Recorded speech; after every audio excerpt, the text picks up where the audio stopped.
Good evening, ladies and welcome once again to NOLA Theater Talk. My name is Alan Smason, and welcome to the show once again. This is a show that broadcasts to the NOLA Theater Folk Facebook group, founded 4 years ago tonight. April Fool's on me, I guess it was, and we'll get into that. We also broadcast to the theatercriticism.com Facebook page. That's the page that's used to promote social media for any articles that are, more or less printed or published over theatercriticism.com, the website I founded back in 2016. And that's for reviewers, for people who do criticism of theater from across the country, etc. We also do film reviews from time to time, but that was because of the pandemic, and I'll get into that in a little bit as well. And then, of course, my own YouTube channel, which we've had up.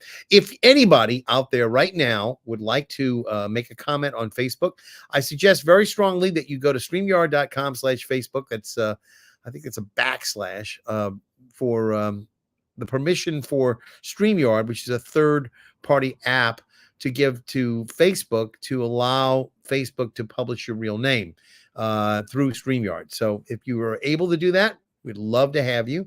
We're going to have just a smattering of people tonight. I don't have any specific agenda on the tab other than to celebrate us, to talk about 4 years that we've had this particular venue up and running. And when I say venue, it really was a venue. And I'm not going to go on all the different things that we did, but we did a lot of different things to, during a time when there were no theaters, when the theater in New Orleans, like theater in New York, like theater in West End and theater in Paris and everywhere around the world was all shuttered.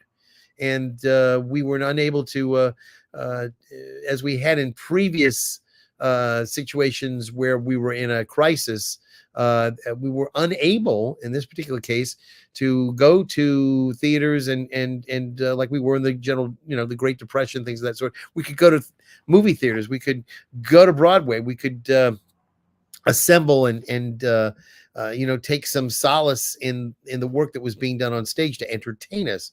That did not happen during the pandemic. In the pandemic, we had to maintain our distances. And as everybody remembers all too well, it's only been 4 years, let's face it. The masking was put into place. We had to keep distance between each of us in a line. We could not go to a restaurant. We had to get takeout for the most part. And if we did, once things open up, go to a restaurant, as many of us know, we were at about maybe half to a quarter of the capacity of that restaurant due to the imposition of regulations that were coming in from the city, the state, and nationally. So again, 4 years ago, March the 12th or so, Broadway shut down, and it wasn't that long thereafter that venues here in New Orleans started to shut down as well. And I experienced it somewhere after the 20th of March. I'm thinking to myself, my goodness, this is not going to be a short run phenomenon. This is going to actually take longer than a couple of weeks. Unlike a hurricane where we have loss of power, or perhaps a tornado where houses are destroyed, or perhaps a flood where we have to start to rebuild, etc., and God forbid fires. There was no really rebuilding. We were hunkering down in our places where we stay, our homes and our businesses in some cases, and we were staying put. We were told to quarantine in place, and so this is sort of the situation that we had. And again, those of us who lived through it, and I'm sure that everybody out there who remembers, will acknowledge the fact that it was very, very tough for all of us, not just not seeing our friends and loved ones, but not being able to go to a theater and see a play or listen to a musical, go to hear live music being played. As many of us remember, also live musicians like trumpeters were forbidden from playing because they would be spreading the possible contagion by playing in the air. And it's just a happy fact that we have now emerged from that. And again, I'm glad that we can celebrate this 4 years. And again, I don't expect everybody who knows about this particular show will be watching this moment. This is a show that's destined essentially to go in an archive and for people to come back and visit. And I hope that there'll be some of you who are out there right now who will avail themselves. We have a a basic link that you can use, and I'm going to go ahead and I'm going to place that onto a banner right here, and you can use that link if you click on it, or if you copy and utilize it. You can actually go on right here to this show tonight and use that particular link to come into the show. You can make any comments you want. The only thing we ask you to do, we started during the pandemic, and we asked everybody, because it was of that time, we needed to get together. I said, everybody, we probably need to have a drink.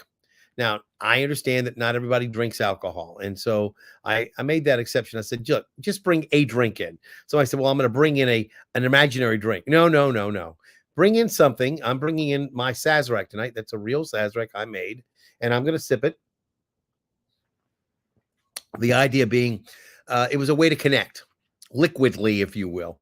The main thing was not so much to make people drink, but to have an experience we were all sharing together at the same time, a literal icebreaker.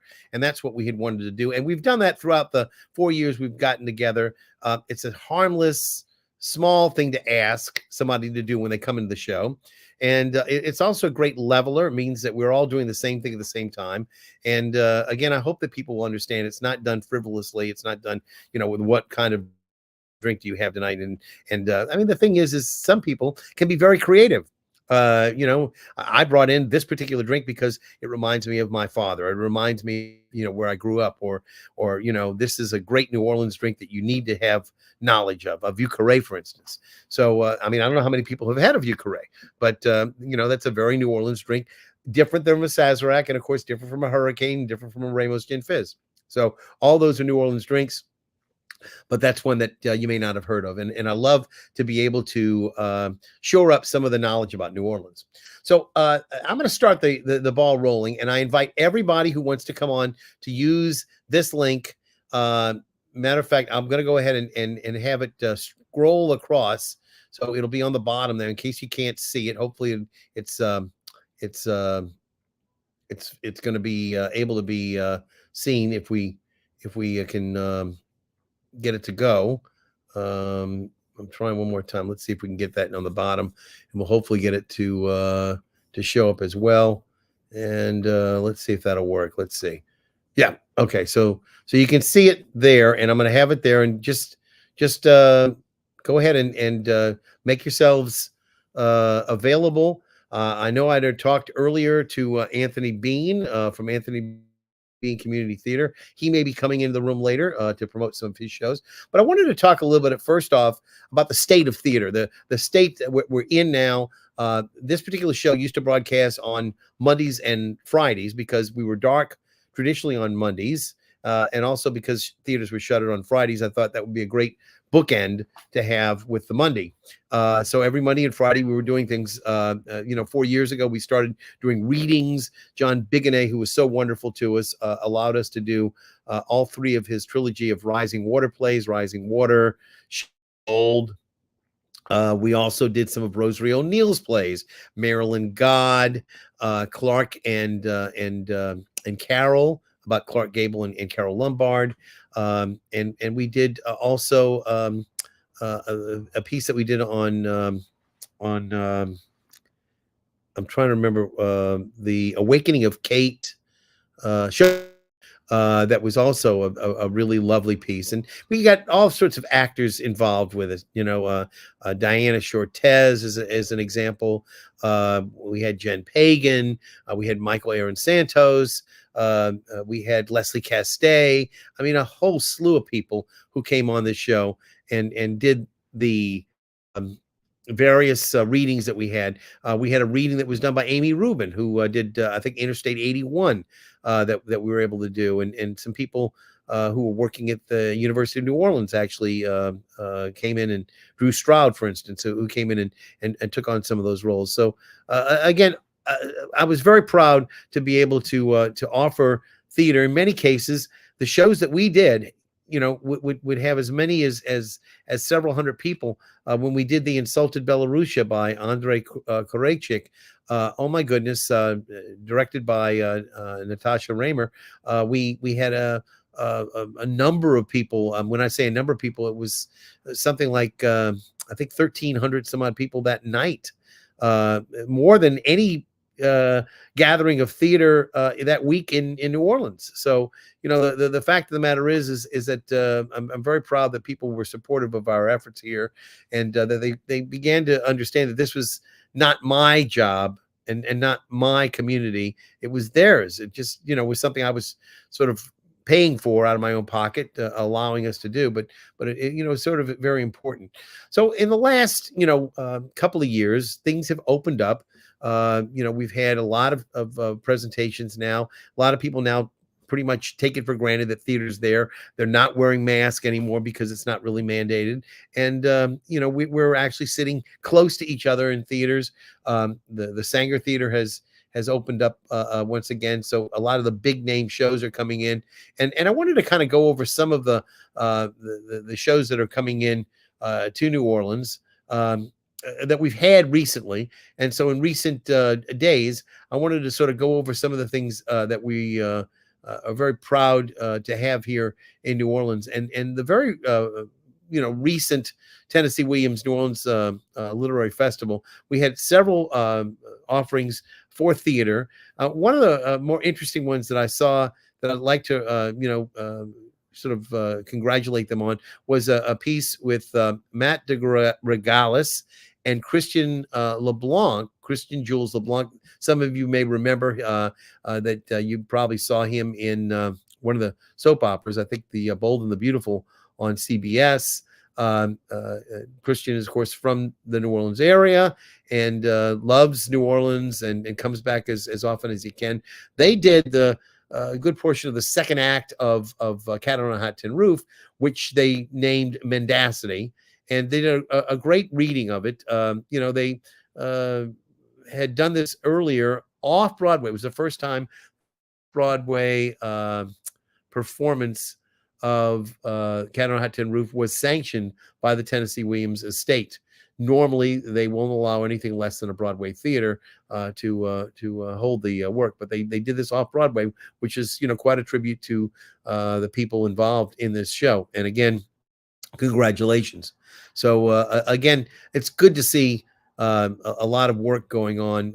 Again, we'll talk a little bit about some of the other pieces that were done in and around the Tennessee Williams New Orleans Literary Festival. One of the other shows that I saw not too long ago at the BB Stage Door Canteen was at least for the second major work. Now, again, you might go into some of the other things they did. They did Fly, Angels Over Tuskegee, two different shows about the Tuskegee Airmen that might have been also longer works. But I do remember when Biloxi first long 2-hour or so work that they did at the National World War II Museum. And recently they did Anne Frank, the Diary of Anne Frank. Again, this is an updated version that they did, and did a pretty nice job.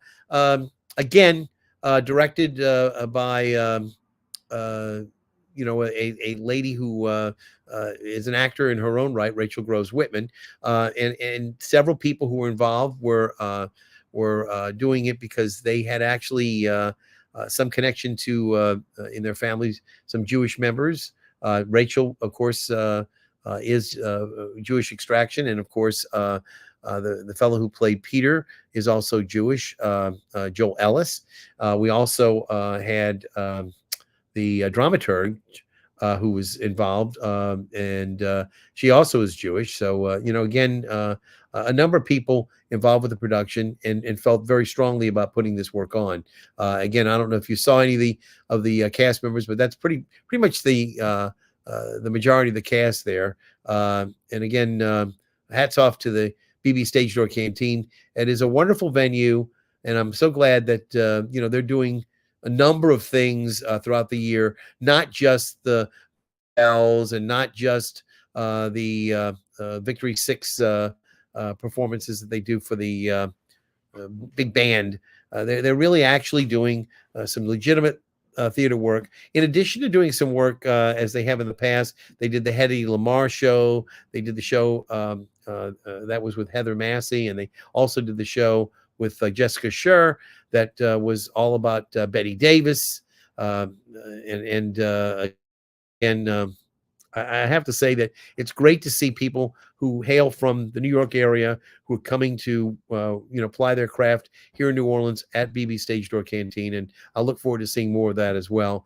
Again, tremendous effort by Erica Jensen, and Erica has her latest two productions that she has at home with her now. That's two twins that she had. Those would be two reproductions, but in any event, she's coming back soon, getting towards the end of her leave for maternity, and again, we'll look for her come back and continue to do the great work she's doing at BB Stage Door Canteen.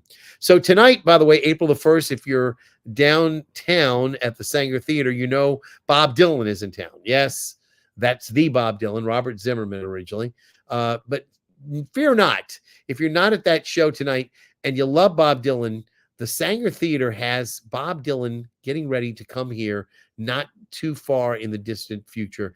They're going to be putting on Girl from the North Country. And again, it's set back in Duluth, Minnesota, 1934. And of course, one of the other exports out of Minnesota was Bob Dylan, Robert Zimmerman, as I mentioned. This is a wonderful show, got critically reviewed very nicely. A lot of great information there. And I should say that those of you who are looking forward to seeing that, they are going to be performing Girl from the North Country in October the 15th through the 20th. And that'll be the first of several shows that they're going to do at the Sanger Theater. So I'm going to go over the whole season for you to give you an idea about what is available. There is one added show, which will be Hamilton. We'll talk about that in a second. Also coming up right in November for the Sanger will be Beetlejuice. And this is going to be run November the 12th through the 17th, shortly before Thanksgiving. I will also tell you, if you haven't seen Beetlejuice, I gave it very high review, very high marks when I saw it in 2019 on Broadway. Alex, excuse me one second. I'm trying to remember the guy who did the role, and I'm sort of Brightman, Alex Brightman. He was fantastic in the role. Although I have to say, the other people who are doing understudies, et cetera, also do a great job. So that'll be in November, as I said, shortly before Thanksgiving. Then shortly before Christmas, a non-equity show of the Cher Show. Now, those of you who know, the Cher Show has three different actors who portray Cher in early, middle, and older age. Not old, but again, they have three actors who portray Cher at various stages in her career. And Stephanie J. Block won, I guess, as middle Cher. In any event, this is going to be coming here right before Christmas, so it'll be in December. Okay, and then after the new year, the next show up, their fourth show coming up for their season, will be and Juliet. Now, that's Stark Sands and Betsy Wolfe. I don't know if any of you remember Betsy Wolfe when she came here to perform a year or so ago for Le Petit, a couple of years, I guess now. Fantastic performer. Great. If you saw her do the takeoff on A Christmas Carol and Great Expectations, she was in that as well. Just a great actress. And of course, those of you who remember, Stark Sands was Charlie in Kinky Boots. So those of you who remember how good he was in that, opposite the role that was done by Billy Porter, that so many of us loved. There you go, Stark Sands. And that's going to be the fourth show, as I mentioned, and that's going to be performed January the 14th through the 19th. So only about 5 days to see that. So, so go check that out. Then coming up after that will be Mamma Mia. And Mamma Mia is actually going to be going right before Carnival. We have a late Carnival. Carnival's March the 4th, and Mamma Mia will go February the 11th through the 16th. I'm hoping that won't conflict with too many of the Carnival balls, but does, let me make a suggestion. Go see it earlier in the week, Tuesday, Wednesday, or Thursday, and it won't interfere. But again, the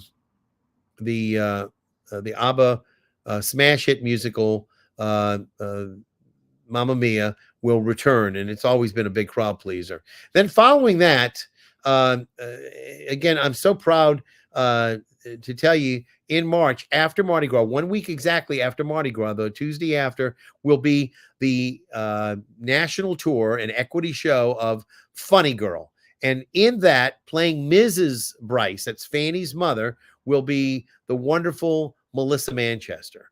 So if you've never seen Melissa Manchester, or would like to see Melissa Manchester, or just, want to see Funny Girl and see the national tour, then you got an opportunity to do that. And that'll be the show that's going to be playing March the 11th through the 16th.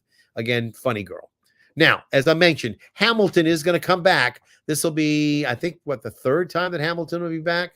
So Hamilton shows up, but this is not part of the season.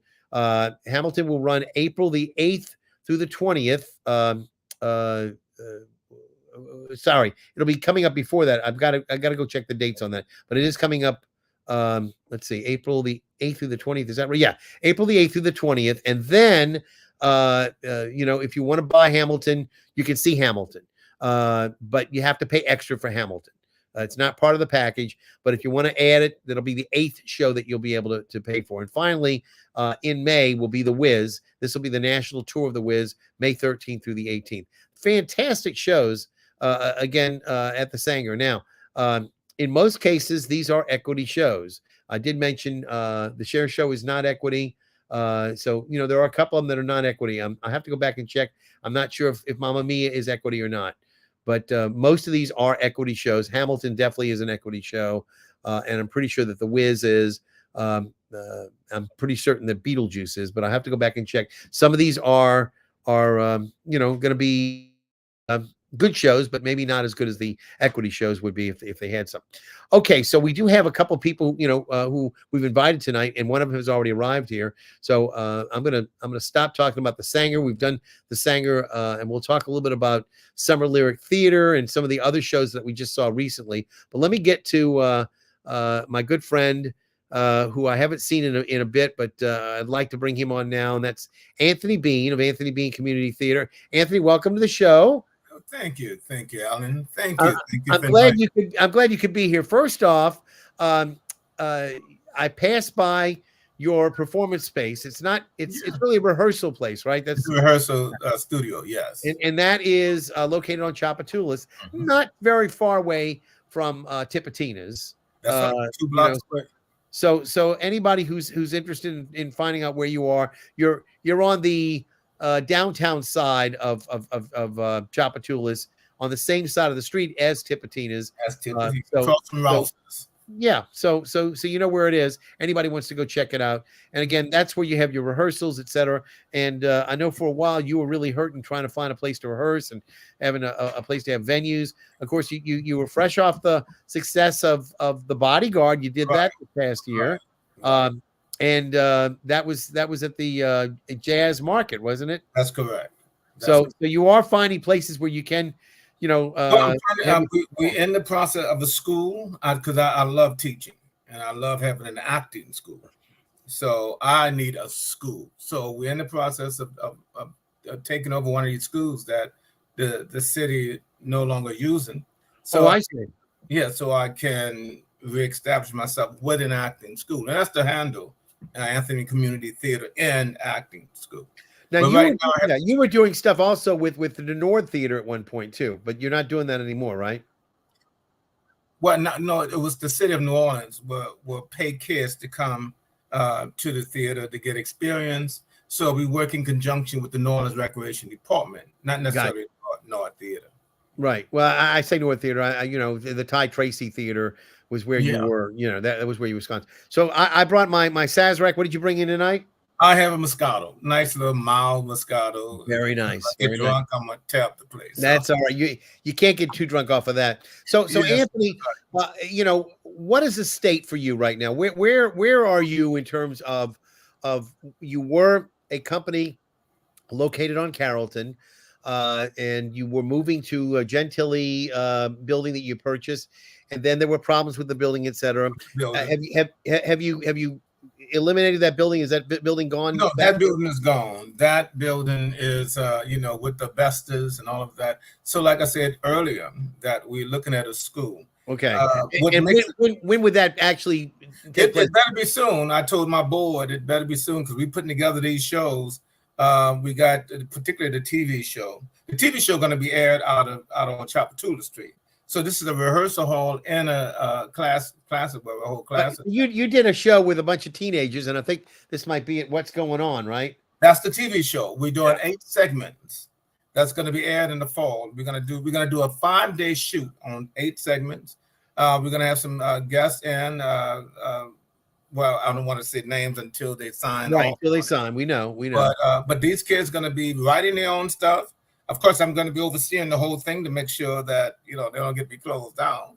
But they're going to be in charge of directing, camera works. We own all the camera equipment, so they're Oh, going to be in charge of all of that. And then we got my kid who grew up. He's not a kid anymore. Edward Buckles, who did the Katrina Babies. He's going to be making sure the kids know and understand the cameras and its angles and how to so shoot. this is an opportunity for them to learn not only about doing live theater, but also Film work, how to shoot film and how to shoot film. TV. That's Yes, fantastic. behind the scenes, Give, absolutely. give them some, and again, that will give them maybe a leg up on some of the other people who might be trying to get into communications or Absolutely. doing some other work. So, okay, fantastic. And I know you're going to be doing some summer work too with kids, right? We're doing the summer camp. So that's this one right here, right? Youth That's at Performance Southern Arts. University. We've been at SUNO for the last 5 years. Uh-huh. Beautiful theater they got over there. Now, again, this is a poster that I would use the word busy. There's a little bit too much information you're trying to put, like trying to put two gallons into a 1 gallon container. There's a lot going on there. You can't really see it really is harder to see. Better to have bigger print with just a few words that'll get it across because it's tough to read. I'll keep that in mind. If you're saying that it's too clustered, well, for TV. I mean, it's great for a handout when you're handing something out for people to get all the information. But the best thing to do when you're doing something for TV is to have less is more. You know what I'm saying? I You can see it with the eyes. So I'm going to pass that on. I would take it as someone who know what they're talking about. And Anthony, again, you have some other work that you're going to be doing on stage, and one of the big things that I was happy to see, my good friend Irma Thomas, you done work with her before. You did the Soul Queen in New Orleans, and she's going to be, well, at least her music's going to be featured doing the Dewdrop In with Etta James, right? Yes, and our daughter going to be working very closely with that because this takes place in their 20s. Irma just released It's Raining, and Etta, of course, got that big hit at last. And Irma told me some funny stories happened on the road with Etta. And I love her personality. I'm talking about Etta's now. I like the raunchiness of it. So it's going to be a hoot. And then we're going to have other stars too, like Little Richard. And the MC of Dewdrop In. And this is literally really how Dewdrop has started. Well, they had an MC that would MC the whole show, which was a drag queen. Well, I was about to say they had Escarita, didn't they? Was it Escarita? Because right now it's Lady Ramona. I think they had Escarita, who was at Dewdrop In. But again, a lot of people say, "Oh, the new phenomenon." It's not a new phenomenon. I'm sorry to tell you. I mean, Milton Berle is a good example of men who made a career by dressing up as a woman. That's true. Even Julian L. Tinge, who was a silent screen star, made what would essentially be millions of dollars in today's standards as a silent movie star by dressing as a woman. Yeah. So this was not something that was done every now and then. I mean, this has been part of the standard repertoire. And again, we have more sensibilities about it now because we want to try to respect everybo's abilities, Everything you is know. But politically correct today. again, the point is that men dressing up as women, was and has been part of the theater scene for many years. That doesn't make it right, doesn't make it necessarily politically correct. But again, I just wanted to just mention the fact that it did happen in the past. It did. It wasn't something that just happened, recently. These are things that have been going on for a long time. And again, Charlie's Aunt, a great play. That was a very funny play.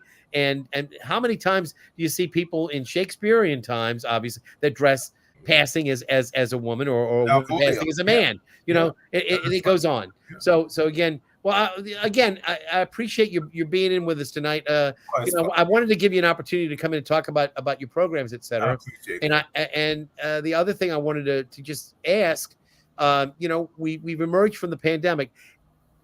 Just as you're getting ready to go, is there anything these 4 years have brought to mind to you that now have garnered experience and you want to say, gee, the biggest thing I learned from this pandemic these last 4 years was this? We got to keep it going. They got to keep that season going. I mean, doing 1-2 shows a year for me is just not enough. So I want and I have a passion to get back my 7 shows a year. I enjoy working with the kids. And I spent more time with teens and kids in video work. We got ABCT TikTok house. So I'm enjoying that, young people keep you young. So, but it's a pro and a con. I'm spending more time with the kids. I'm going outside the stage thing, more into videos. And but I want to get back to my season. I love live theater and I love interacting with the audience. Okay, well, I want to thank you for being with us tonight, and again, you have a good night.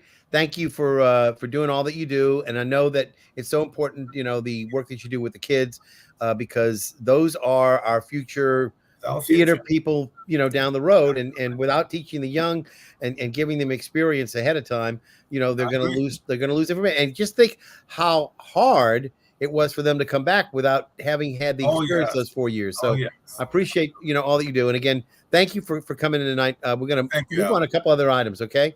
Thanks again. All right. All right. Anthony Bean. All right. Very good.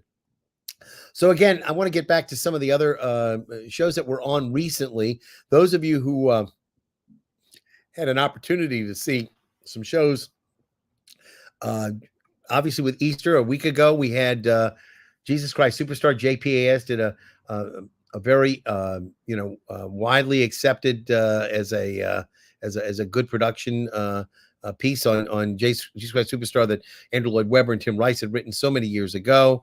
We also had, of course, Michael Moore, who's there, a New Orleans native who actually performed with his wife, Nadine Kuhn. They were on this show not that long ago, but they came in from Germany to perform. And this past week, other members filled in for the roles of Jesus and with Mary. But again, they performed out of New Orleans. It was really great that they did that. Also, some of the other shows that were done recently, we mentioned the Tennessee Williams New Orleans Literary Festival. One of the shows that they talked about was something called Outrage Hearts. This is the Fireweeds production company. They were on with us about 2 weeks or so ago, maybe 3 weeks ago, and they did 2 one-acts. One called The Pretty Trap, parts of which became The Glass Menagerie. And Jacqueline Bethany, who you see on the bottom there, Lynn Gathright, who's taking on the role of Amanda Wingfield, as Laura at the bottom and Amanda at the top, with the gentleman caller who had a different name, and then the part of Tom. They chose to use him in an interesting mime, traditional whiteface.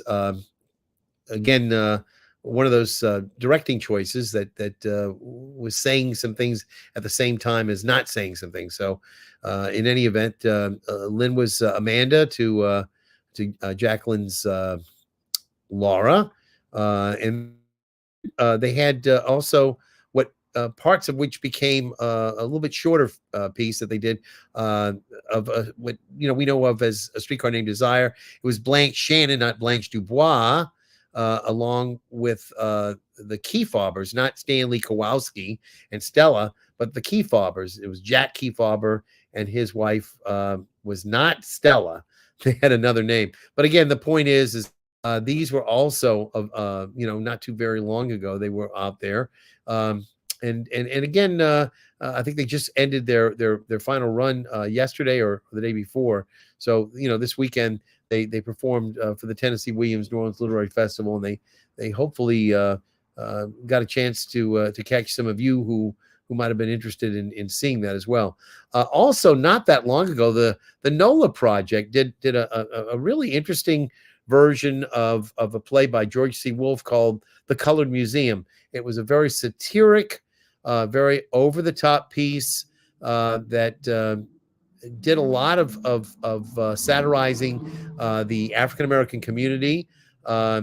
They discussed, if you will, via the theater, a number of topics, including slavery and some of the very difficult topics of racism. This was the stewardesses who brought you in, and it was presented at the African American Museum in the Treme, in what was obviously the oldest African American community neighborhood in the United States. What a fantastic venue for them to do that. And again, several people dealing with the traditions of food, etc. And also here, we had an opportunity to talk about gender and representation of trans people of color, and that was also addressed. George C. Wolfe, the color. And again, I mentioned that this was put on with a grant from the Sherry Menina grant that Brian Sands had helped set up several years ago. It switches every year between Sherry Menina and, of course, Carol Sutton and Sherry Menina. But this past year was Sherry Menina. So again, some more the really fantastic people who were in this production. Hats off to the NOLA Project, doing great work. And again, doing different kind of work. When the NOLA Project first came here, they were doing some of the Irish plays that you might have seen up in New York. They were doing the Cripple of what, Innisfree. They were doing several comedic pieces, dark pieces, but no longer, doing that. So they basically moved into some other areas that might not have been done on a regular basis for them, and I was glad to see them take off on that. I mean, recently they've done a number of new shows. Unfortunately, they have separated from their partnership with the New Orleans Museum of Art. That was a decision on their part, but I hope that they get to do some more outdoor shows, because the shows they did for the kids were so wonderful. And again, we hope that they will be continuing to present those as well. The Tennessee Williams New Orleans Theater Company recently did a production of the Tennessee Williams work that was shown over at the Loyola University Marquette Hall for the first time. They normally perform their works in the lower depth theater, but they did a very, I think, very well done job of the Seven Descents of Myrtle, as they know it, or the Kingdom of Earth. A lot of people know it. This is Earth, but again, this is a pretty well done. For those of you who saw it work, that was Rebecca Elizabeth Hollingsworth, and again, some pretty interesting choices that were done as well. Directing, I thought was really pretty top notch. So those of you who got a chance to see that show, I think were very taken with it as well. Again, hats off to Augustin Carrero and Nick Shackelford, who are the artistic directors there. And then also, not that long ago, I think it ended its run last week.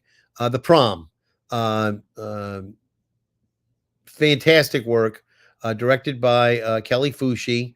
And again, Kelly had her daughter take on one of the top roles as well, but she did a great job. Savannah Fucci and Kelly Lanes played the two roles of the ladies. Ricky Graham, of course, was very involved in this as well. And I can't say enough good things about the show. It was a show that I expected would have a lot of resonance with the younger people. When I saw it on in 2019, it was one of the most heavily attended shows, with people being bussed in from out of New Jersey and out of New York, etc. The kids loved it. It really resonated well with them, and I think anybody who saw it, they laughed, they cried. It was just a fantastic work, and the dancing, the choreography was superb. So again, hats off again to Kelly and all of her team. There's Kelly all the way on the left there with her hand extended, and I tell you what, she did a great job. And I know somebody remarked, she's a great director. She's still got the legs. Keep up the good work. I think that it was fantastic that they did this first. I believe that Cutting Edge Theater is going to be presenting that sometime this summer. So that's another show to think about seeing if you haven't already done so. And I do want to talk, before we get too much further along, about some of the other shows that are coming up. First off, I had an opportunity to see the Carole King musical, uh, Beautiful, and that was a spectacular show. So those of you who didn't get a chance to see that, I'd like to throw a couple of photos up from Beautiful as well. Unfortunately, they extended, but a lot of the people who were in Beautiful, the top actors, etc., who were in it, unfortunately could not stay for that extension. They extended it all the way till next weekend, April the 7th. So some of the people who you might have thought might be in it in the past, they're not going to be in it. But they did have people stepping up, including the director of the show, Jeanne Buisson, is going to be taking on one of the roles of one of the people who can't be there. So I'm going to try my best to see if I can grab some photos for you and throw those up for Beautiful as well, because it was a great show, and one that needs to be acknowledged as well, as far as that goes. Melissa Campbell was absolutely fantastic as Carole King, and again, she's one of those people who will not be able to be back, but it's okay. I mean, there's the Righteous Brothers. I believe that the young man on the right there will be filling in for one of the roles that was filled in. I think he might be taking on the role of Barry Mann. And there's Melissa Campbell, as we mentioned. Here's the Drifters. Again, some great choreography in this, and then in the Shirelles. So it's not just about some of the people, Cynthia Weil, Barry Mann, etc. It's other people too. Mentioned Frank Van Hoven, and he played Jerry Joffin. Again, that was the writer who did so much with Carole King early on, was the lyricist to her. And Stephanie Toops Avery and E.J. Doring did the other couple that, again, will not be back, but they did great work on stage as Cynthia Weil and Barry Mann. So, we'll keep that in mind, that those are going to be showing again this week for the final weekend. And again, they're probably rehearsing even as we talk right now. Also, coming up at Le Petite, after this is over with, later on in the month of April, will be this particular show, Born with Teeth.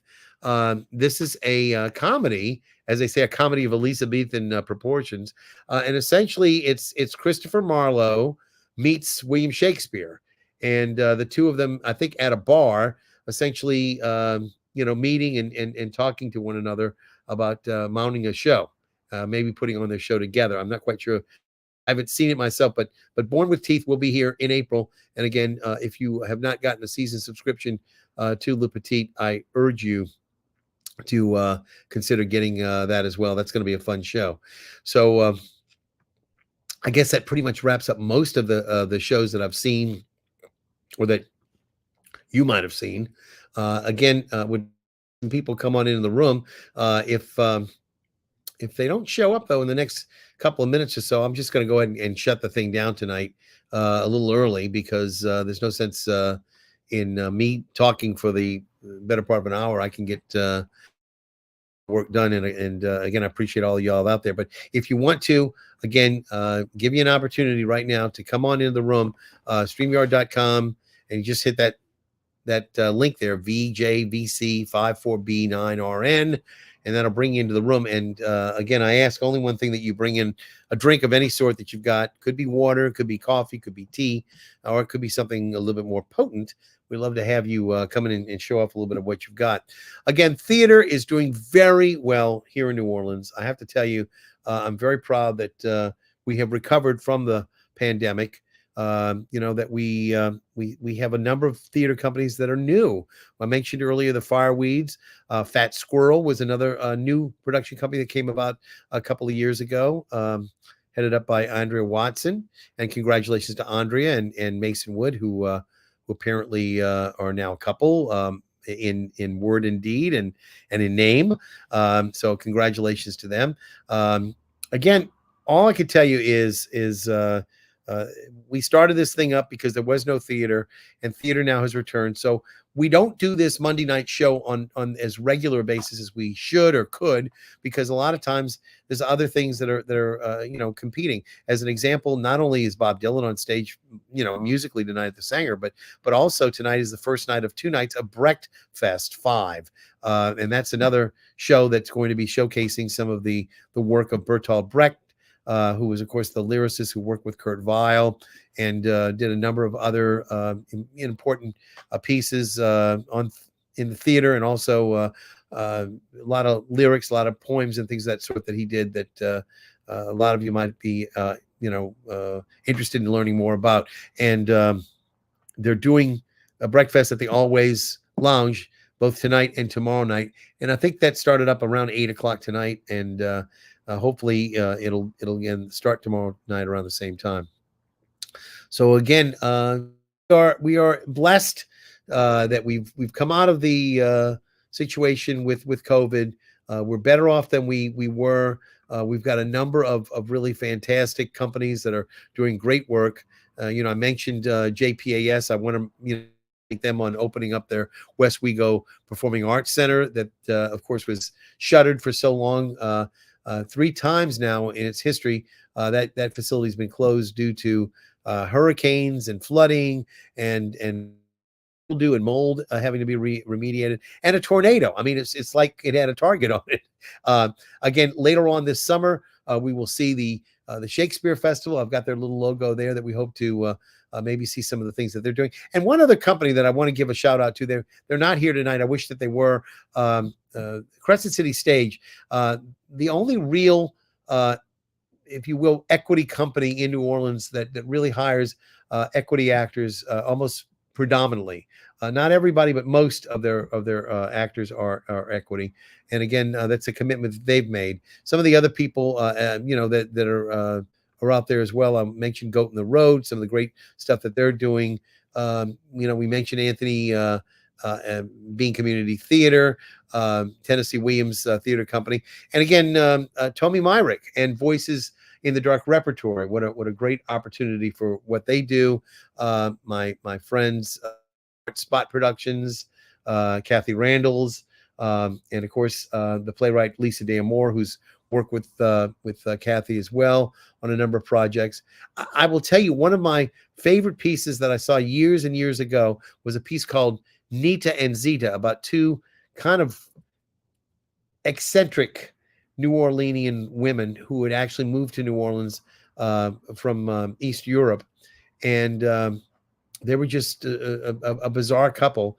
But I will tell you that a documentary on Nita and Zeta is coming out, and I'm looking forward to seeing that. That'll be later on in this month of April that they're going to actually premiere it at the New Orleans Museum of Art. So there's a lot going on. Again, some of the things also bad things, I guess you might say, that have happened. Southern Repertory in the last several years, they could not cope with the pandemic.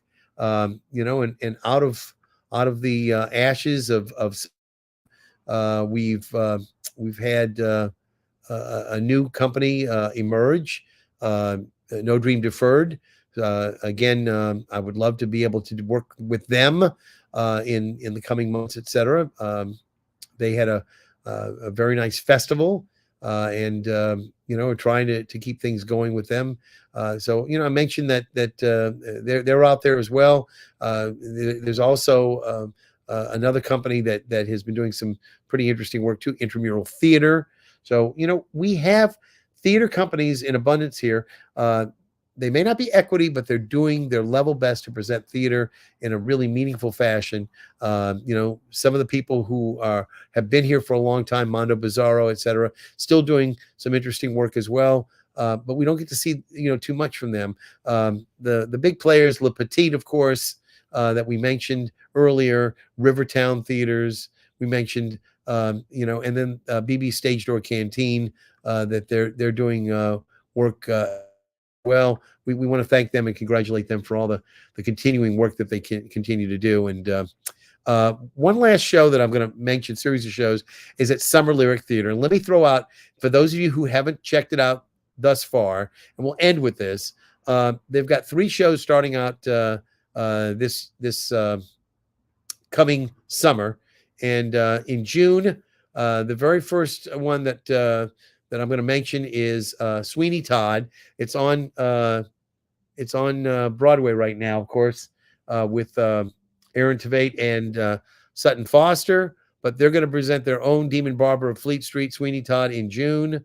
And then I believe in late June, early July, Anything Goes, the Cole Porter wonderful classic piece that just does never seem to get too old. That'll be presented. And then finally, in late July, beginning of August, it'll be Pippin.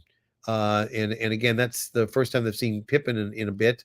But again, a wonderful Stephen Schwartz show that was revived on Broadway back in 2014 and just won a wonderful award for a number of the people in it. So for the Tonys. So again, if you love Pippin, it's coming back as well. So I have to say that we are doing very well in theater in New Orleans. So for those of you out there who have been watching the show tonight and kind of like, maybe if not giving yourselves a pat on the back, at least acknowledging the fact that hey, things are not all that bad. That we are emerging from the pandemic as best as can be expected, and that theater continues to impress people here in New Orleans. It continues to do a lot of good in terms of making people happy and employing a number of people in the arts. It's so important, I think, to have theater be available to the young and to the people who are looking for a means of entertainment, for the young to learn about theater and to revel in it and to enjoy it. And then for the older people, maybe to take some solace in going to a show and just letting it go, unraveling and just enjoying it for all that it's worth. So again, on behalf of all of you who have made these 4 years possible, thank you so very much for being out there. Again, this is Alan Smason, wishing you and yours a very good one. This is the NOLA Theater Talk Show, now in its hard to believe 4th year, our 5th year. Again, those of you who were on tonight and are looking to see the show or maybe want to see it again, we broadcast to the NOLA Theater Folk Facebook group. You can become a member of that group if you want to, but if you just want to check it out, you can go to the theatercriticism.com Facebook page.